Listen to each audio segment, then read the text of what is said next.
Hey there YouTube, MrLuBuFu here with the complete information from everything from San Diego Comic-Con and PAX Australia.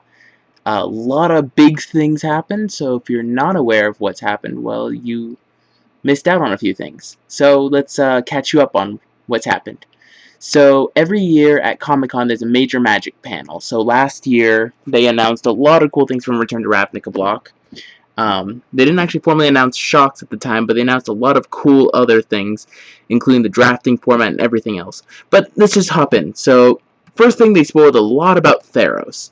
Of course, as we were assuming, it's based off Greek mythology, but what was something that a lot of people assumed, and that I'm glad we're able to work, or that it was correct, is Theros is an enchantment block. So those, much like in M13, there was Farseek to offset or to help with the shocklands. Some of the enchantment cards or the enchantment matter cards in M14 are going to be relevant. However, it's not just enchantment matters like what I said. It's found a way to take enchantments and bring gods to life. I'm very interested to see how they do that. Theros will have heroes in it, so that's kind of cool.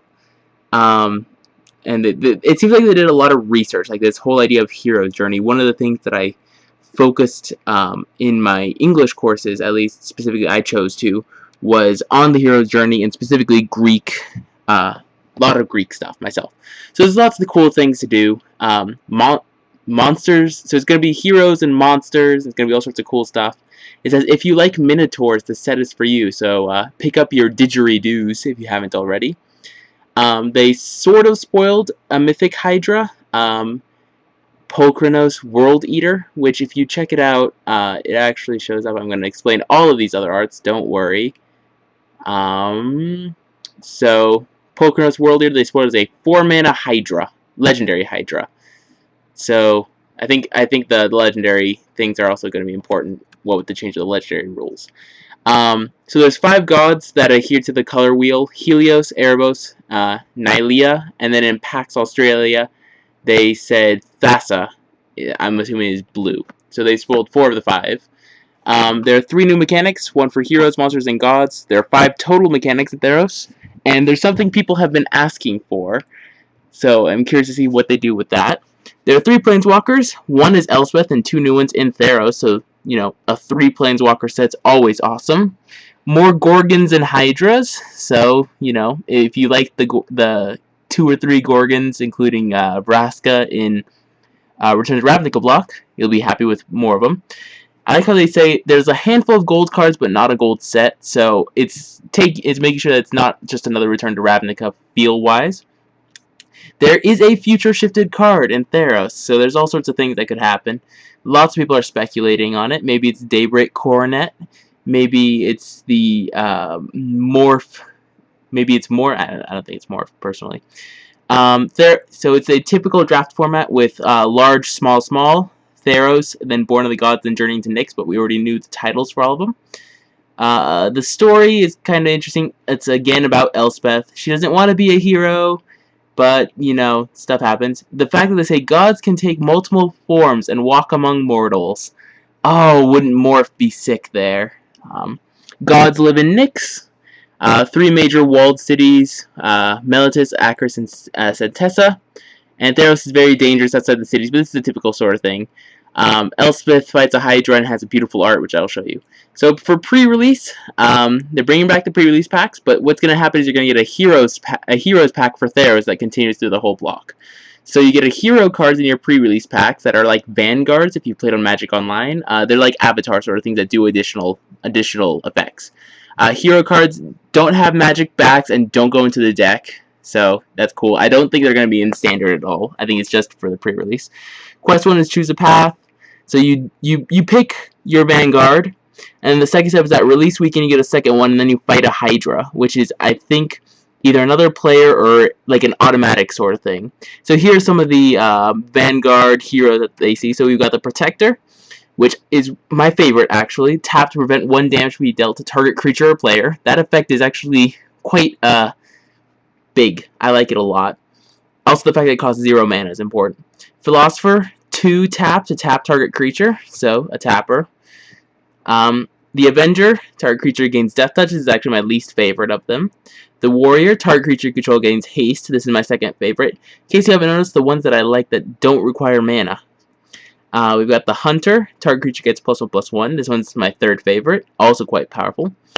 And then step 3, as I mentioned in game days, face the Hydra, so you play against a challenge deck where they've spoiled a card and a token. So swallow the hero whole. Each player exiles a creature he or she controls until the Hydra's next turn when a head leaves the battlefield. Return the exiled cards to the battlefield under their owner's control. Then we have a Snapping Fang head, so it's a 0/8. At the beginning of the Hydra's end step, Snapping Fang head deals 1 damage to each player. And Hero's Reward is a keyword here. When it leaves the battlefield, each player gains 4 life and draws a card. I don't think that that's the actual one of the keywords.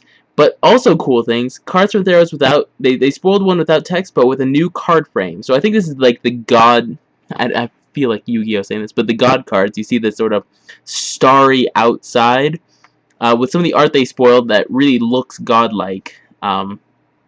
Seems like that's going to be a thing. And on to From the Vault 20, biggest spoiler of the night, Jace the Mind Sculptor is in fact in From the Vault 20, so if you can reserve a copy for MSRP, good for you. You get your foil, these are foil Jace the Mind Sculptor. A lot of them have already started to sell for insane amounts of money online.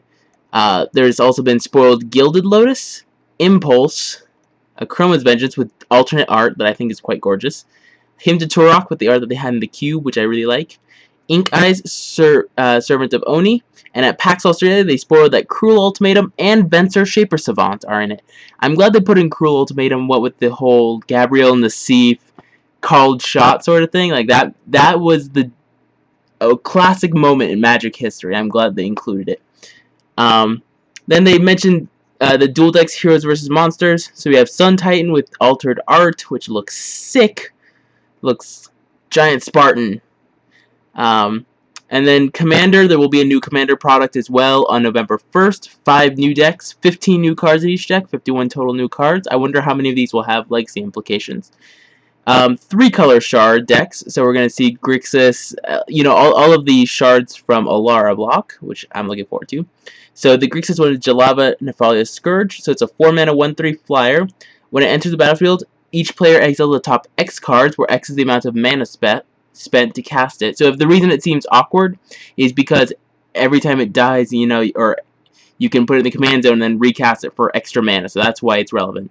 And whenever she attacks, you may cast an instant or sorcery exiled without paying its mana cost. So cool effect. And there's some gorgeous art. So you've got a guy fighting what's like a kraken sort of thing. Then we've got the classic Theros art that we already saw, big guy, who I think is a god. You can tell by the sparkles right there. That's probably going to be bordered by it. As you can see, here's more stars, so I think she's a god. You got this big dude, chick. She's also a god. She's the green one, by the way. Then we have a guy about to slay a Minotaur, which looks badass. Spartan standing on top of the hill. Gorgon. Angry Minotaur. Elspeth slaying the Hydra from the art. And the art for Elspeth, the Planeswalker, which I think looks like a little awkward. And then we have some gorgeous lands. And then we have Elspeth standing over this slain Hydra. Big Merfolk dude, who I think is the other god. Some more art, and then World Eater and giant art. And then at PAX Australia, basically what they spoiled, there's no elves on Theros. And I like how M14 is likely to be the last pre-release without a meta gimmick, like Guild Packs or the Hell Vault. So they're going to start making the pre-release more interesting. Everything else is basically what's already been mentioned. It's based on Athens and Sparta.